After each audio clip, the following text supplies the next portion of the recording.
Jak wytwarzamy energię w reaktorze jądrowym? To nie jest skomplikowany proces. Albert Einstein opisał go jednym równaniem E równa się mc², zgodnie z którym w reaktorze jądrowym zamieniamy masę na energię. Zacznijmy od tego, czym jest reaktor jądrowy. To, jak sama nazwa wskazuje, urządzenie, w którym w kontrolowanych warunkach zachodzą reakcje jądrowe. Dokładniej rzecz ujmując, w reaktorze zachodzi samopodtrzymująca się reakcja rozszczepienia jądra atomowego, która umożliwia praktyczną realizację zamiany masy na energię. Rozszczepienie jest procesem, w którym ciężkie jądra atomowe rozpada się na 2, rzadziej 3 jądra potomne. Te produkty rozszczepienia są lżejsze niż początkowa masa ciężkiego jądra. Zatem różnica masy, zwana potocznie defektem masy, zamienia się zgodnie z równaniem Einsteina na energię. Rozszczepienie może zajść samorzutnie, ale zdecydowanie bardziej prawdopodobne jest, że zajdzie pod wpływem czynników zewnętrznych, np. zderzenia z neutronem. Wówczas mówimy o wymuszonym rozszczepieniu jądra atomowego. Nasuwa się kolejne pytanie. Jądra atomowe których pierwiastków ulegają rozszczepieniu? W reaktorach jądrowych najczęściej wykorzystuje się uran-235, który jest jedynym występującym naturalnie rozszczepialnym przez neutrony izotopem. Oprócz niego rozszczepialne są także inne sztucznie otrzymywane jądra, takie jak pluton-239 czy uran-233. Jeśli z jądrem uranu-235 zderzy się neutron, to z dużym prawdopodobieństwem zostanie on pochłonięty, tworząc jądro uranu-236. Jądro to jest bardzo nietrwałe, zaczyna drgać, kurczyć się, rozciągać i błyskawicznie rozpada się na mniejsze fragmenty, takie jak jądra potomne oraz kilka neutronów. Na ogół 2 lub 3, średnio niecałe 2,5. Neutrony uwolnione w rozszczepieniu mogą uciec z rdzenia reaktora, zostać pochłonięte przez jądra innych izotopów albo spowodować kolejne rozszczepienie. Jeśli średnio dokładnie 1 neutron powoduje kolejne rozszczepienie, reakcja nie wygasa ani nie rozwija się lawinowo, tylko jest stabilna. Mówimy wówczas o samopodtrzymującej się reakcji łańcuchowej. Źródłem energii jest defekt masy w procesie rozszczepienia jądra uranu-235. W przyrodzie uran występuje jako mieszanina izotopów, w której tylko 0,7% stanowi rozszczepialny uran-235, a reszta to uran-238, który dodatkowo może pochłonąć neutrony pochodzące z rozszczepienia. Aby zwiększyć prawdopodobieństwo rozszczepienia i zmniejszyć pochłonięcia neutronu, warto naturalnie występujący uran poddać procesowi wzbogacenia, czyli zwiększenia koncentracji uranu-235 w stosunku do uranu-238. Ze związków wzbogaconego uranu przygotowuje się paliwo jądrowe.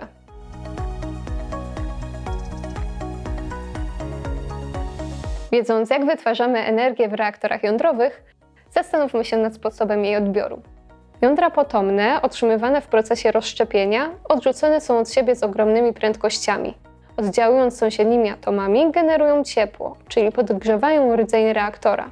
Ciepło to jest ogromne w porównaniu z energią, jaką można otrzymać ze spalenia węgla o podobnej masie. Aby tę energię wykorzystać, trzeba ją z wnętrza reaktora odebrać. Ze względu na bardzo duże ciepło właściwe, doskonale do tego nadaje się woda. Stosuje się także inne rozwiązania, np. gazy jak hel czy dwutlenek węgla lub ciekłe metale jak sód, stopiony ołów lub ciekły stop ołowiu i bizmutu. W reaktorach jądrowych substancje, które odprowadzają wytworzone w wyniku reakcji rozszczepienia ciepło, nazywa się chłodziwem. Możemy też regulować tempo zachodzących w reaktorze reakcji. Prawdopodobieństwo zajścia rozszczepienia jądra zależy od prędkości neutronu zderzającego się z jądrem uranu-235. Neutrony uwolnione w rozszczepieniu mają bardzo dużą energię i dla nich to prawdopodobieństwo zderzenia z uranem-235 nie jest duże. Prawdopodobieństwo to można zwiększyć wielokrotnie spowalniając neutrony. Najłatwiej to osiągnąć wprowadzając na drodze neutronów jądra lekkich pierwiastków, jak wodór czy węgiel. Neutrony odbijają się od tych jąder, przekazując im część energii i jednocześnie wyhamowując. Im lżejsze jądro, tym optymalna prędkość zostanie osiągnięta po mniejszej liczbie zderzeń. Materiał posiadający własności spowalniania neutronów nazywamy moderatorem.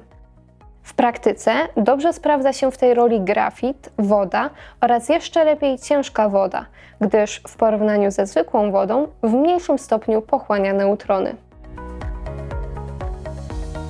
Aby zatrzymać reakcję rozszczepienia, trzeba pomiędzy jądra uranu-235 wprowadzić jądra izotopów, które silnie pochłaniają neutrony. Idealnie do tego nadaje się bor, gdyż część występujących naturalnie izotopów tego pierwiastka posiada tę własność. To właśnie ze związków boru wytwarza się pręty kontrolne. Ich rolą jest kontrola tempa zachodzenia reakcji rozszczepienia oraz mocy reaktora. Stanowią one gwarancję bezpieczeństwa pracy reaktora. Podsumujmy, co do tej pory już wiemy. W każdym reaktorze jądrowym znajduje się paliwo jądrowe zawierające materiał rozszczepialny.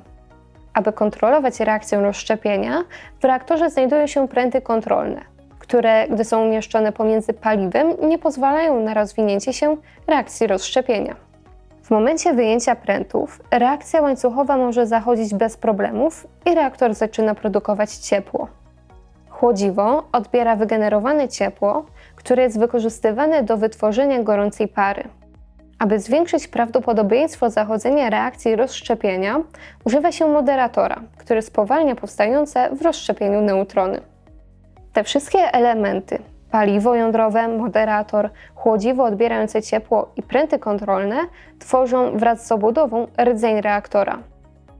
Aby maksymalnie wykorzystać neutrony, wokół rdzenia stawia się tzw. reflektory zapobiegające ich ucieczce z wnętrza reaktora. Do tego nadają się substancje dobrze odbijające neutrony. Tu znów dobrze sprawdzi się grafit. Dodatkowo w każdym reaktorze znajduje się obudowa bezpieczeństwa, urządzenia utrzymujące właściwe ciśnienie oraz zestawy pomp i innych układów. Szczegóły techniczne budowy reaktorów zmieniały się wraz z rozwojem technologii, ale wszędzie podstawą była łańcuchowa reakcja rozszczepienia. W reaktorach badawczych wykorzystywało się i nadal wykorzystuje się neutrony, a w energetycznych uwalnianą podczas rozszczepienia energię.